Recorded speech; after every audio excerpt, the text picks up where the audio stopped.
Hello दोस्तों, नमस्कार। कैसे हो आप सभी लोग। तो आज के लेक्चर में हम लोग देखेंगे नदियों के बारे में। ठीक है, रिवर्स के बारे में पढ़ेंगे कि कौन सी नदी कहाँ से निकलती है, हरियाणा में किस जगह एंट्री करती है और हमारे पास में वो किस किस ज़िले से होकर निकलती है। उसकी सहायक नदियों के बारे में पढ़ेंगे और उसके ऊपर जो जो बांध बने हुए हैं कुछ उन बांधों के बारे में डिस्कस करेंगे। ठीक है, तो उससे पहले हम लोग देख लेते हैं, यदि आप लोग मेरे चैनल पर न्यू आए हो तो चैनल को सब्सक्राइब कीजिए एंड बेल आइकन को दबाना न भूलें। स्टडी फील्ड 360 मेरे चैनल का नाम है। फिर इसके बाद में हम डार्कनेस टू लाइट की तरफ चलेंगे। जिनको कुछ नहीं आता है उनको भी हम कुछ सिखा के जाएंगे। ठीक है, फिर हमारे पास में एक बात और बता देता हूँ आप लोगों को मैं। यहाँ पे हमारे पास में यदि आप पीजीटी, टीजीटी एंड पीआरटी इसका मैथ भी पढ़ना चाहते हो तो मेरे चैनल पे बहुत सारी वीडियोस अपलोड हुई पड़ी हैं, आप लोग उन्हें देख सकते हो। अभी मैंने कुछ रिसेंटली जीके की वीडियोस डाली हुई हैं, 3 वीडियोस डाली हुई हैं हमारे पास में। आप लोग जाके प्लेलिस्ट में देख सकते हो कि ये किस प्रकार है। ठीक है, चलते हैं अब डिटेल के साथ में लेक्चर को देखते हैं। यहाँ पे हमारे पास में नदियाँ हैं। नदियाँ सबसे पहले घग्गर नदी हो गई है, यमुना नदी, सरस्वती नदी। ये हमारे पास में प्रमुख नदी हैं हरियाणा की। हरियाणा की तीनों जो नदियाँ हैं ये प्रमुख नदियाँ हैं। पहले हम घग्गर नदी के बारे में पढ़ेंगे और हम पढ़ेंगे किस प्रकार से इसका जो हमारे पास में किस टाइप की नदी है, कहाँ से इसका उद्गम स्थान है, प्रवेश हरियाणा में कहाँ है। सहायक नदियों को हम बाद में पढ़ेंगे, ठीक है ना। पहले हम इनकी ये चीज़ें पढ़ते हैं। ठीक, मेन पॉइंट पढ़ते हैं। सहायक नदियों को हम बाद में पढ़ेंगे। जब सारी नदियाँ एक बार हो जाएंगी आप लोगों को पता चल जाएगा कौन सी नदी कहाँ से निकलती है और रिलेट कर पाओगे कि हाँ ये इसकी सहायक नदी हो सकती है इस टाइप से। ठीक है ना, तो सबसे पहले हमारे पास में घग्गर नदी। घग्गर नदी एक प्रकार की मौसमी नदी है। पहले ये हमारे पास में अच्छी खासी चलने वाली नदी थी लेकिन अभी मौसमी है और इसका उद्गम हमारे पास में शिवालिक की पहाड़ियाँ शिमला से है और डंगसाई नामक स्थान से। शिमला के अंदर डंगसाई नामक स्थान है, वहाँ से इसका उद्गम स्थान है और शिवालिक की पहाड़ियाँ भी हैं। ठीक है ना, मतलब शिवालिक की पहाड़ियों में ही है डंगसाई नामक स्थान शिमला के अंदर। आप लोग ये याद रखेंगे। एंड ये हरियाणा के अंदर कहाँ प्रवेश करती है, पंचकुला के अंदर ये प्रवेश करती है। और जो हमारे पास में हरियाणा का नॉर्थ ईस्ट वाला पार्ट है, नॉर्थ वेस्ट वाला जो पार्ट है वहाँ रहती है घग्गर नदी। मतलब पंचकुला से स्टार्ट होते हुए ऐसे सिरसा की तरफ जाती है। कभी ये हमारे पास में पंजाब में चली जाती है, कभी हरियाणा में एंट्री मार देती है। इस प्रकार से इधर उधर होती रहती है। ठीक है, ये इस टाइप की नदी है। तो यहाँ पे हमारे पास में एक कुरुक्षेत्र है और एक जींद है। इन दो जिलों को छोड़ दिया गया है। जो इसकी हमारे पास में नॉर्थ वेस्ट वाली बाउंड्री है यहाँ से इसने 2 जिलों को छोड़ दिया है। बाकी जितने भी ज़िले पड़े थे बीच में सब ज़िले में से निकल के आई है। सबसे पहले पंचकुला में आती है, फिर उसके जस्ट नीचे अम्बाला होता है, फिर कैथल है, फिर फतेहाबाद है। अम्बाला के नीचे हमारे पास में कुरुक्षेत्र होता है, इसने कुरुक्षेत्र को छोड़ दिया है। फिर कैथल आता है, कैथल के बाद जस्ट जींद होता है एंड जींद को भी इसने छोड़ दिया है। फतेहाबाद एंड सिरसा छोड़ने का मतलब ये नहीं है कि ये डायरेक्ट उड़ के आई थी। ठीक है ना, इसका मतलब है ये पंजाब में, उस जगह से पंजाब में एंट्री कर ली थी इसने। ठीक है, इन्हें हम ग्राफ के द्वारा भी समझेंगे। एक बार ग्राफ में भी देख लेते हैं किस टाइप से दे रखा है। ये हमारे पास है, यहाँ पे हमारे पास में पंचकुला है, ये हमारे पास अम्बाला है, ये कुरुक्षेत्र। देखो ये वाला कुरुक्षेत्र है जो यहाँ तक नहीं गया है, यहाँ पे ही ख़त्म हो गया है। तो ये मारकांड जो घग्गर नदी है यहाँ से निकली है पंजाब में होती हुई, फिर ये यहाँ से कैथल में जाती है और ये ऐसे फतेहाबाद सिरसा। ठीक है, ये हमारे पास में मैप है। इसका मैप को भी समझाएंगे बाद में जब इनकी सहायक नदियों के बारे में आएंगे। अभी हम चलते हैं ऊपर। पहले हम जो चीज़ें समझने वाली हैं वो चीज़ें समझ लेते हैं। ठीक है ना,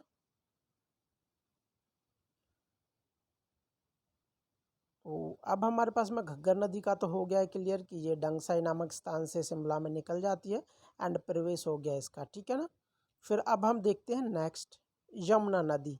जो यमुना नदी है हमारे पास में उत्तर प्रदेश और हरियाणा के बीच में सीमा बनाती है। मतलब जो ईस्ट वाला पार्ट है, पूरब वाली साइड है हरियाणा की, वहाँ से बहती हुई जाती है और ये हरियाणा और यूपी के बीच में सीमा बनाती है। दैट मीन्स ये किसी भी राज्य को नहीं छोड़ती है।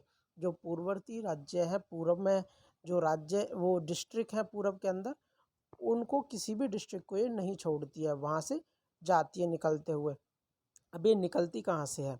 उद्गम स्थान इसका ये यमुनोत्री है, ग्लेशियर पिघलते हैं और वहाँ से ये निकल के आती है और सदा बहने वाली नदी है ये। उत्तराखंड के गढ़वाल हिमालय से निकलती है। और अब ये हरियाणा में प्रवेश कहाँ करती है?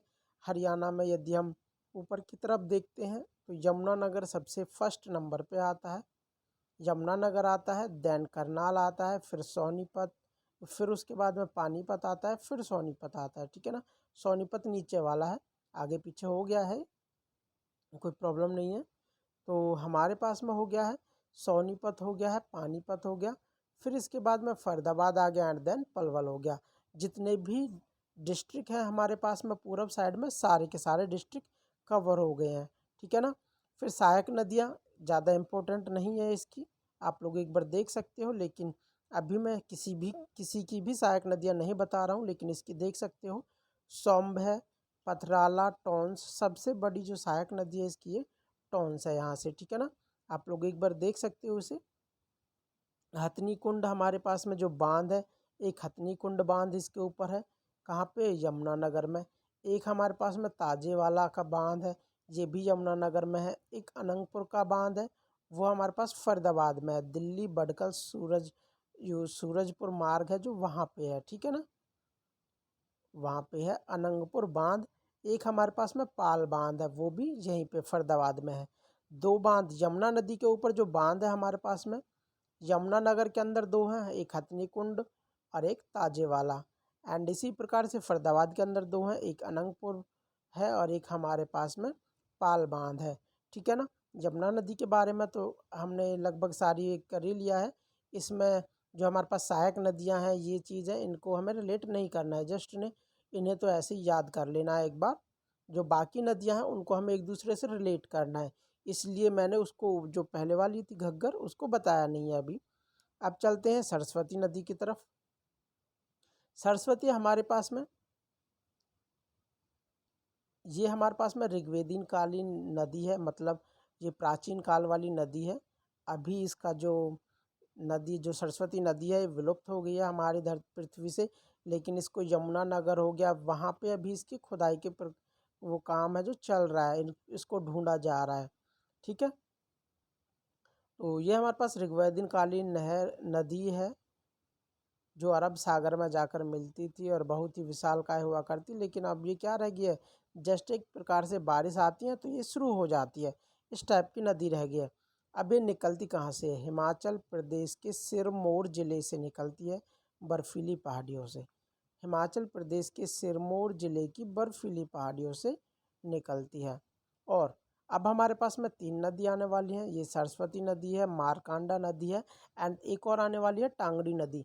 इन सभी का जो ये सारी की सारी नदियां हैं, इनका एंडिंग पॉइंट हमारे पास में क्या है? कैथल। ठीक है, आप लोगों को ये रिमेंबर रखना है, इससे याद हो जाएगा कि किस किस ज़िले में ये रहती है, किस में नहीं रहती।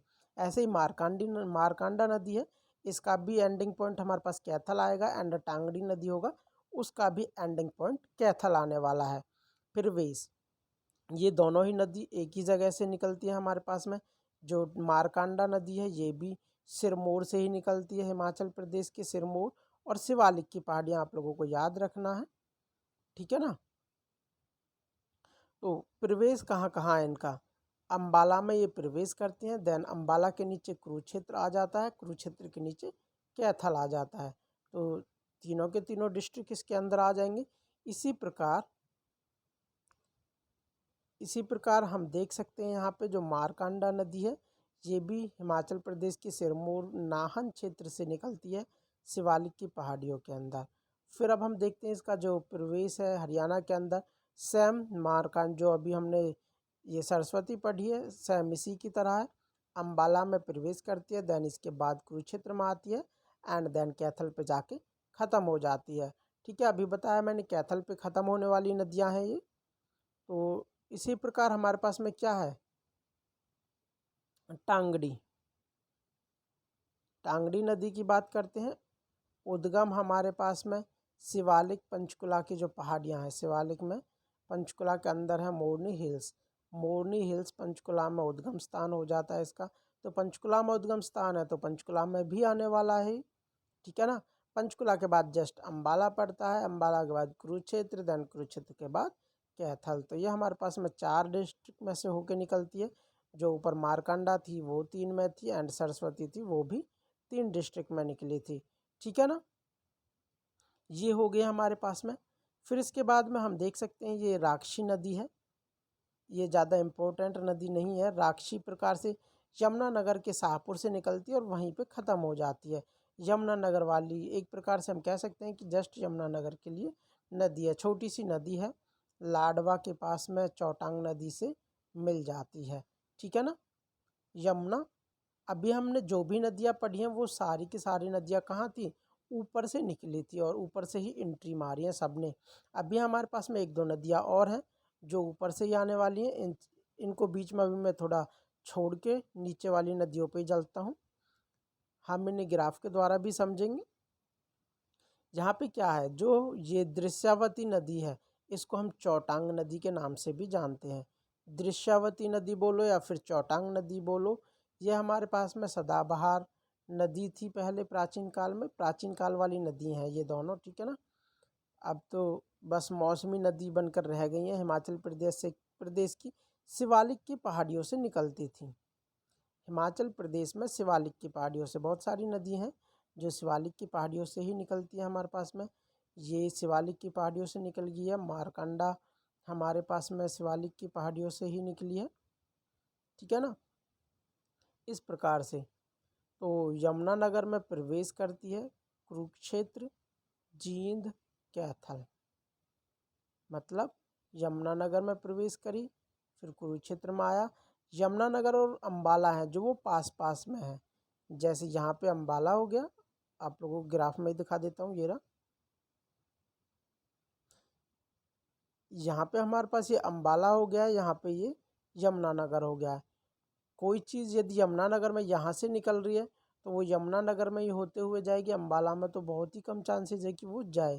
तो यमुनानगर से आई है, फिर कुरुक्षेत्र में जाएगी, कैथल, जींद एंड इस प्रकार से, ठीक है। जो हमारे पास में ये वाली नदी है चौटांग, ये वाली चौटांग नदी है। ये कहाँ से निकली, यमुनानगर, कुरुक्षेत्र, कैथल, जींद एंड देन हमारे पास में घग्गर नदी में जाके मिल गई है, ठीक है ना। ये घग्गर नदी की सहायक नदी है, घग्गर की, ये नहीं है, घग्गर नदी की सहायक नदी है। फिर है आपगा नदी। आपगा नदी हमारे पास में एक प्रकार से कुरुक्षेत्र की ही नदी है। इन्हें ज़्यादा रिमेंबर करने वाली चीज़ें नहीं है।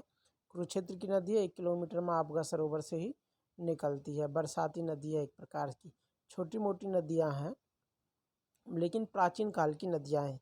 प्राचीन काल में बढ़िया नदी थी लेकिन अब मौसमी बरसात वाली नदी रह गई है।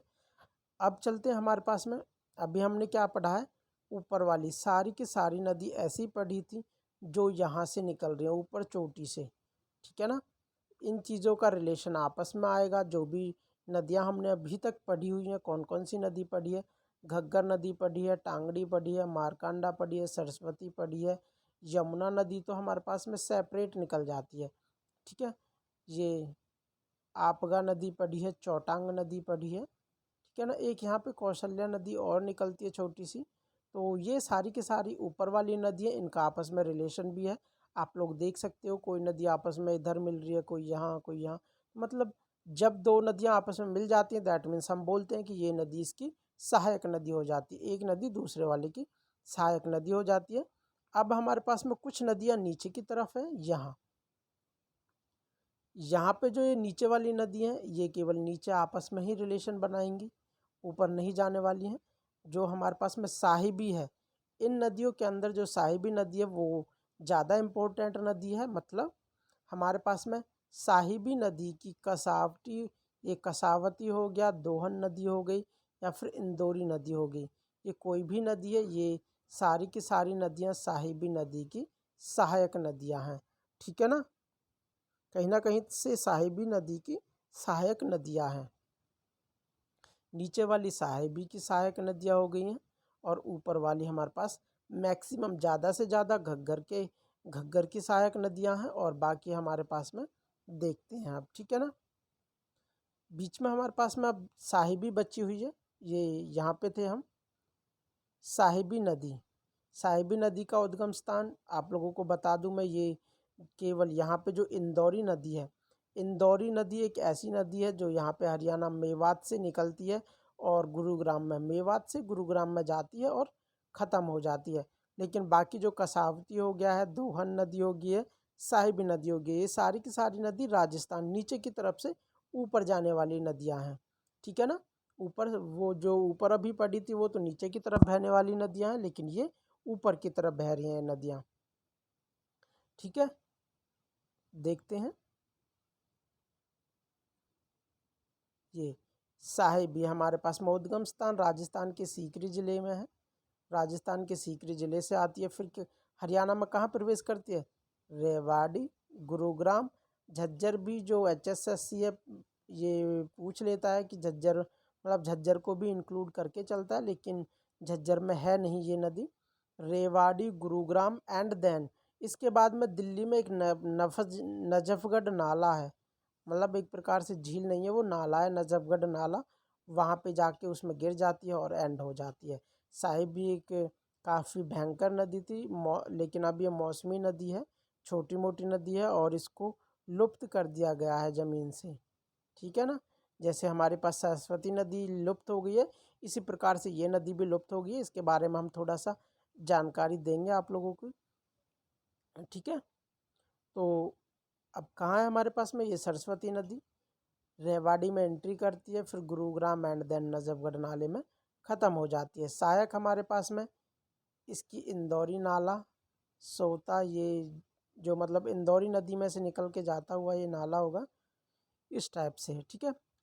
जो साहिबी की अभी मैंने बता ही दिया था, इंदौरी हो गया, कृष्णावती हो गया, दोहन हो गया, ये तीनों के तीनों सहाबी नदी की सहायक नदियाँ हैं। मैंने यहाँ लिखा हुआ है साहिबी की सहायक नदी, साहिबी की सहायक नदी, साहिबी की सहायक नदी, ठीक है। इनके बारे में जस्ट इतना ही पढ़ना है कि इंदौरी नदी कहाँ से निकलती है और इसका दूसरा नाम। इंदौरी नदी कई बार इनका जो नाम होता है वो बदल के नाम ही दे देते हैं, किस नदी को इंदौर अंशुमती नदी किस नदी को कहते हैं, तो हम इंदौरी बोलेंगे कि हाँ भाई इंदौरी नदी को हम अंशुमती नदी कहते हैं। मेवात की पहाड़ियों से निकलती है, मेवात और गुरुग्राम में ही ख़त्म होने वाली नदी है, साहिबी की सहायक हो गई। फिर कृष्णावती नदी है, कृष्णावती और कसावती, कृष्णावती और कसावती दोनों एक ही नदी है, इसके भी हमारे पास में दो नाम है। अभी मैंने कसावती का ग्राफ के अंदर बताया था कि कसावती बोल के, लेकिन इसका नाम कृष्णावती भी है, ठीक है। जयपुर के अरावली जो पहाड़ियाँ हैं वहाँ से निकलती है, जस्ट जयपुर अरावली पहाड़ियाँ, और जो साहिबी नदी थी जयपुर के सीकरी से निकली थी, एंड दोहन नदी है वो भी जयपुर के सीकरी मंधोल गांव से निकलती है, ठीक है ना। यही चीज़ें हैं इनके अंदर। और जो दोहन नदी है वो प्रवेश कहाँ करती है, रेवाड़ी में करती है। सारी की सारी देखो, साहिबी रेवाड़ी में प्रवेश मारा है इसने, कृष्णावती रेवाड़ी में प्रवेश मारा है, एंड हमारे पास में दोहन नदी रेवाड़ी में प्रवेश किया है, ठीक है। अब कौन सी नदी कहाँ जाती है ये देख लेते हैं ग्राफ के द्वारा, थोड़ा नीचे वाली नदियों पे ही चलते हैं। यहाँ जो हमारे पास में कसावती, इसको हम कृष्णावती नदी भी बोलते हैं, तो ये क्या है, यहाँ से आई है, ठीक है ना। राजस्थान के जयपुर में से यहाँ से निकलते हुए ऐसे जाती है, पहले रेवाड़ी में एंट्री मारती है, फिर ये क्या बोलते हैं महेंद्रगढ़ एंड देन झज्जर में जाके समाप्त हो जाती है। रेवाड़ी, महेंद्रगढ़ एंड झज्जर, इसका हमारे पास में ये पॉइंट है, रेवाड़ी, महेंद्रगढ़ एंड देन झज्जर। इसी प्रकार हमारे पास में जो दोहन नदी है, यहाँ से रेवाड़ी, महेंद्रगढ़, इस टाइप से फिर ये कसावती इसके अंदर मिल जाती है जाके, ठीक है। मतलब जो दोहन नदी है ये कृष्णावती नदी है, इसकी सहायक नदी हो गई है। अब जो साहिबी और रेवाड़ी गुरुग्राम एंड देन दिल्ली में चली जाती है। और ये यहाँ पे ग्राफ में थोड़ा दिखाया नहीं है, लेकिन हमारे पास में साहिबी की ये तीनों की तीनों नदियाँ सहायक नदी हैं, इंदौरी भी। और इंदौरी हमारे पास मेवात से ही निकलती है एंड गुरुग्राम में ख़त्म हो जाती है। ठीक है, नीचे वाली नदियों का तो आप लोगों को पता चल गया है। एंड अब यहाँ पे देखते हैं घग्गर नदी यहाँ से निकलते हुए ऐसे गई है। ठीक है, टांगड़ी जस्ट इसी के पास में। टांगड़ी कहाँ से निकली है? पंजाब में, पंचकुला में मोरनी हिल से। पंचकुला में मोरनी हिल से निकल के आई है ये टांगड़ी, मोरनी हिल्स पंचकुला। तो हमारे पास में कहीं ना कहीं घग्गर नदी के आसपास ही निकल के जाएगी। तो इसके मैंने रास्ते क्या क्या बताए थे? पंचकुला, अम्बाला, कुरुक्षेत्र, कैथल। कैथल पे आके ख़त्म एंड देन घग्गर नदी में मिल गई। ठीक है ना, यहाँ घग्गर नदी में आके मिल गई है। फिर मारकांडा है। मारकांडा और सरस्वती हमारे पास में अम्बाला में प्रवेश करती हैं। ठीक है, मारकांडा और सरस्वती हैं जो एक ही जगह से निकलती थी, सिरमौर, हिमालय के सिरमौर से निकली हैं। ठीक है, सरस्वती हमारे पास बर्फीली पहाड़ियों से, ये अरावली की पहाड़ियों से निकल के हमारे पास अम्बाला में प्रवेश करते हुए ये देखो एक दूसरे की, जो मारकांडा नदी है और ये टांगड़ी नदी है, दोनों आपस में मिलती हैं। फिर उसके बाद में जो सरस्वती है इसके अंदर दोनों आपस में मिल जाती हैं और ये लास्ट में जाके पंजाब के अंदर एक संगरूर ज़िला है पंजाब का, वहाँ पे जाके मारकांड ये घग्गर नदी से मिल जाती है। ठीक है, एक चौटांग नदी है। चौटांग आप लोगों को बताया था अभी कि जो नदी है ये यहाँ पे प्रवेश करती है यमुनानगर में, देन कुरुक्षेत्र में आती है, फिर कैथल, जींद एंड वापस से घग्गर नदी में मिल जाती है। ठीक है ना, तो घग्गर नदी की मैक्सिमम जो ये नदियाँ हैं घग्गर नदी की ही सहायक नदी हैं। टांगड़ी हो गया, मारकंडा हो गया, सरस्वती हो गया एंड चौटांग नदी हो गई है। तो ये सारी की सारी नदियाँ। और एक हमारे पास में यहाँ कौशल्या नदी भी है। कौशल्या नदी यहाँ पे पंचकुला के अंदर कौशल्या बांध है इस पे। ठीक है, अब इनके जो चीज़ें हमने छोड़ दी थी ऊपर, थोड़ा उन्हें देख लेते हैं। घग्गर नदी में हमने क्या छोड़ा था कि सहायक क्या क्या नदियाँ हैं। अभी देखा है हमने मारकंडा इसकी सहायक नदी है, सरस्वती इसकी सहायक नदी है, टांगड़ी, कौशल्या नदी। ठीक है ना, जो कौशल ये चौटांग या फिर चौटांग है, एक ही बात है। ये नदी हो गया। एक कौशल्या नदी हमारे पास पंचकुला में है। पंचकुला में है, बताया मैंने इसका नाम लेके आप लोगों को। पंचकुला में निकलती है और इसमें इस नदी का हमारे पास में एक बांध भी है कौशल्या बांध के नाम से। और जो घग्गर नदी है जब हमारे पास में राजस्थान में प्रवेश करती है उससे पहले जस्ट सिरसा में ओट्टू बांध है, ओट्टू बियर बांध। कौन सा बांध है? ओट्टू बियर बांध है। और इसके बाद में जब ये राजस्थान में चली जाती है तो घग्गर नदी घग्गर ना रह के इसको हम हकरा नदी के नाम से जानते हैं। राजस्थान में जाओगे आप किसी से घग्गर नदी का पूछोगे, अरे भाई घग्गर तो नहीं है, हकरा नदी है। ठीक है ना, हकरा नदी के नाम से जानते हैं।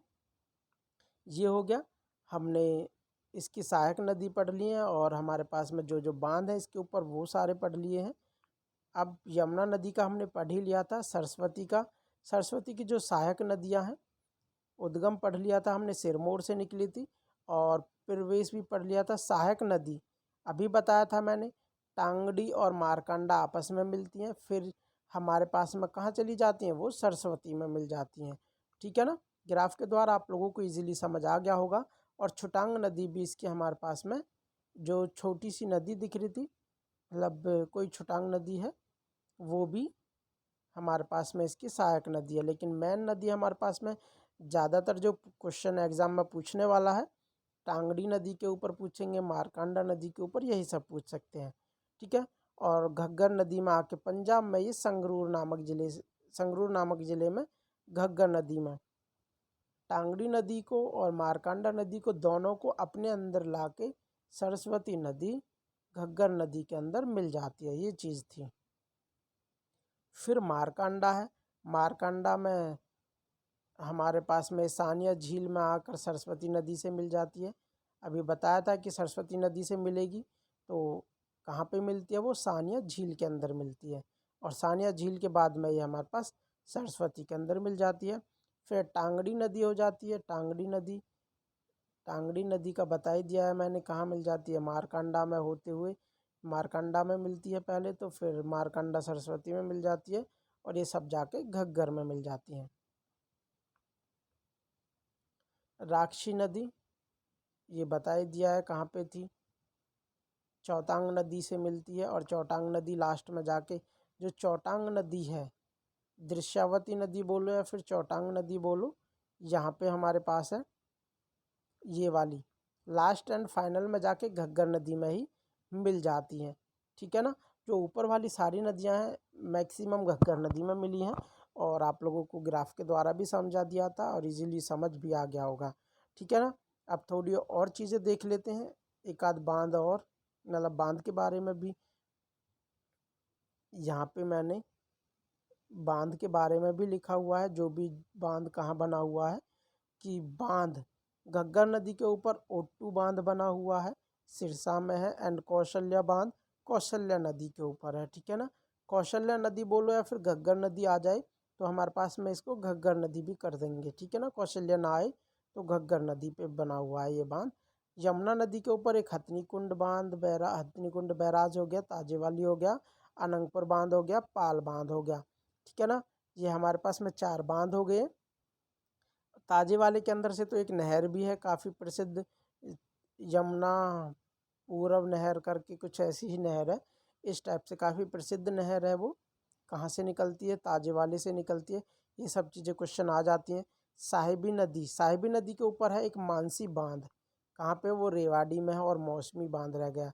ये मौसमी क्यों है अभी हम आप लोगों को बताने वाले हैं ऊपर चल के। और एक सोम्ब रिवर है, सोम्ब रिवर में भी एक पथराला बांध है करके, यमुनानगर, यहाँ पे यमुनानगर में। ठीक है ना।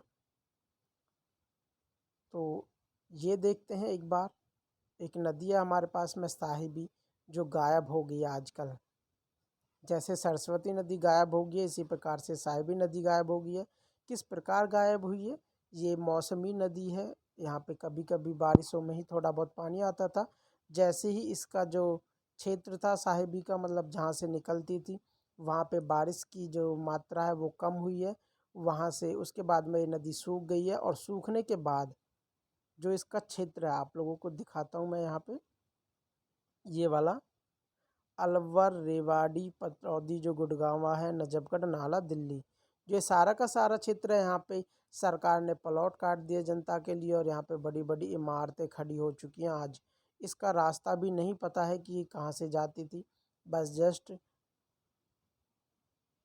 हो गया है। ठीक है ना। तो और एक और फैक्ट इसके बारे में क्या है, कि जो 1967 से लेके 1977, लगभग 40 साल पहले की ही बात है, 40 50 60 पहले की ही बात है। तो तब इसमें एक प्रभावशाली बाढ़ आई थी, और उस बाढ़ में दिल्ली तक का एरिया प्रभावित हुआ था। मतलब अगर अब कभी आप लोगों को पता है कि जो नदियाँ होती हैं वो कभी अपना रास्ता नहीं भटकती हैं, जहाँ से आती हैं वहाँ अपने रास्ते में आ जाती हैं। मतलब यदि आप लोग किसी के घर में बैठोगे तो वो उसका कभी राज आएगा तो वो अपने घर से आप लोगों को भगा देगी। मतलब कहने का क्या है, कि जब भी ज़्यादा बारिश हुई इसके क्षेत्र में, साहिबी के में, तो एक बाढ़ आएगी और रेवाड़ी, गुरुग्राम इसको तबाह करके जाएगी। ठीक है ना।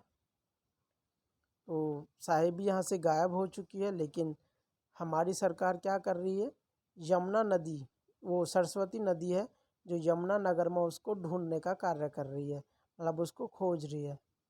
ठीक है। जो एक फलती फूलती इतनी अच्छी नदी थी उसको दबा दिया गया है, वहाँ पे ख़त्म कर दिया गया है। जो ऋग्वेदीन काल की नदी थी सरस्वती नदी, उसको खोजा जा रहा है। ठीक है ना। तो आज के लेक्चर में बस इतना ही। Thank you, take care, bye bye. यदि आप लोग मेरे चैनल पर नए हो तो चैनल को सब्सक्राइब कीजिए, एंड बेल आइकन को दबाना न भूलें, ताकि कोई भी न्यू वीडियो आए आप तक तुरंत नोटिफिकेशन जाए। और आप लोगों को लेक्चर कैसा लगा है मुझे कमेंट सेक्शन में कमेंट करके ज़रूर बताइए।